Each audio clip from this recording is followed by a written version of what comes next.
Hi, I'm Nathan Russell. And I'm Adam Gibbs. We're both native Texans, and so is our governor, Rick Perry. He shared a video about this event that he's putting together for Saturday, August 6th, and we wanted to share some ideas that we had about the video and about the event. We're not elected leaders, but we too are aware of government's limitations when it comes to fixing things that are spiritual in nature.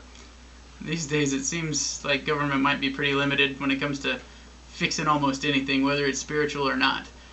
We do completely agree with Governor Perry that prayer comes in when we're faced with humanity's limitations.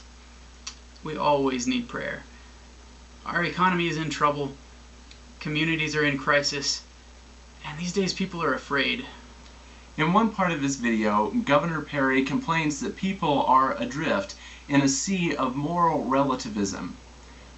By that, we think that he must mean that everybody is trying to do what they think is good, but we all have different definitions for what is good. We're not so sure that being adrift in a sea of moral relativism is such a bad thing. At least we're all trying to do the best we can. When people start standing firm on a rock of moral absolutism, you end up with things like Nazis or terrorists or the Crusades or the Inquisition. We really do agree with Governor Perry when he says that we need God's help. We may have different names for God and different understandings of God. And some of us Americans believe in lots of gods, and some don't believe in any God at all. Some of us aren't sure what we believe. Embracing this diversity, though, we can all join together in an understanding that we need help from someone. So our governor is calling on all Americans to spend a day praying and fasting like Jesus did, and like God called the Israelites to do in the book of Joel. Yeah, Joel's an interesting little book in the Bible. Parts of it are scary, parts of it are hopeful. There's this guy named Joel. He's a prophet, and he talks about how the plague of locust is eating all of the crops. So there just aren't enough resources to go around. There's not enough to satisfy everybody in need. And that sounds to us a lot like the situation we have in our own state. Right now we're going through a crazy drought. It also sounds to us a lot like the situation that our country is facing. We're struggling to survive a global economic crisis. So this prophet guy, his name is Joel, he tells the ancient Israelites that they should spend some time praying. Joel doesn't really encourage them to ask God for anything specific to change their nation. Instead, he suggests that they should spend some time quietly listening to God. He tells them to listen to that voice out there that's compassionate, that voice that's gracious. Joel tells them to listen to that voice out there that wants for everybody to have everything that they need. Joel talks about how people in his society hadn't been taking good care of each other. Greed and pride and all sorts of other stuff got in the way.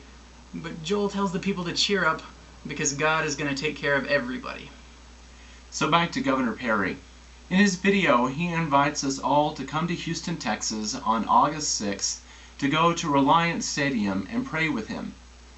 We're sure that a lot of people will go to Houston, but we think that maybe it be a waste of resources to drive there.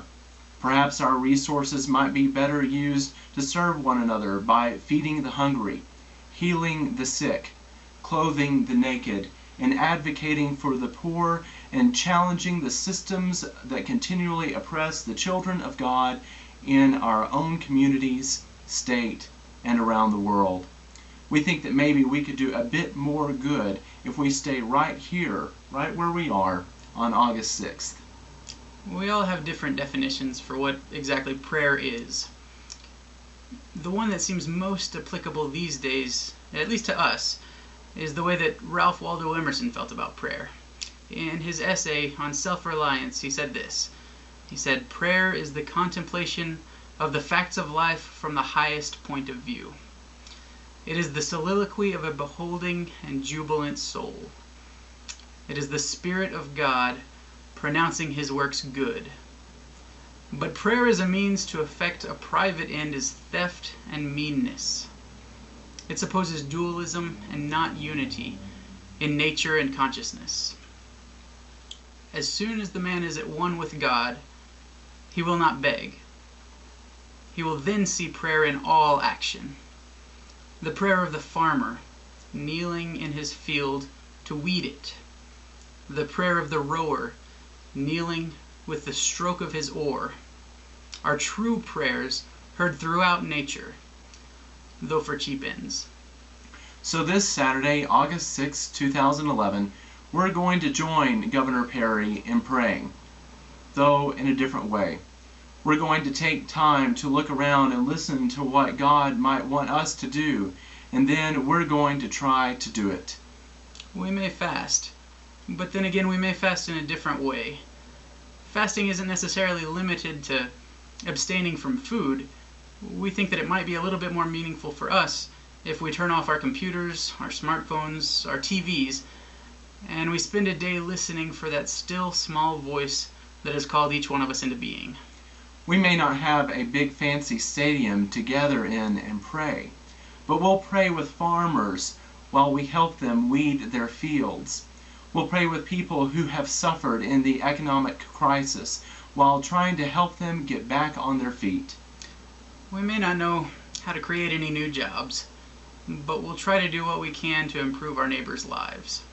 We may not know how to explain a 500-point drop in the stock market, but we can work toward a much more just society that shares its abundance with those who have the least. We don't know too much about debt ceilings, but if somebody in town has a leaky ceiling, maybe we can try to patch that up. Maybe like Gandhi, we can try to figure out a way that we can be the change we want to see in the world. No matter what you believe about God, or about politics, or whatever, we invite you and we encourage you to pray with those in Houston and with us in words and deeds that are meaningful to you. And in so doing, may healing come to our world in the form of grace, in the form of compassion, and in the form of unconditional love. Amen.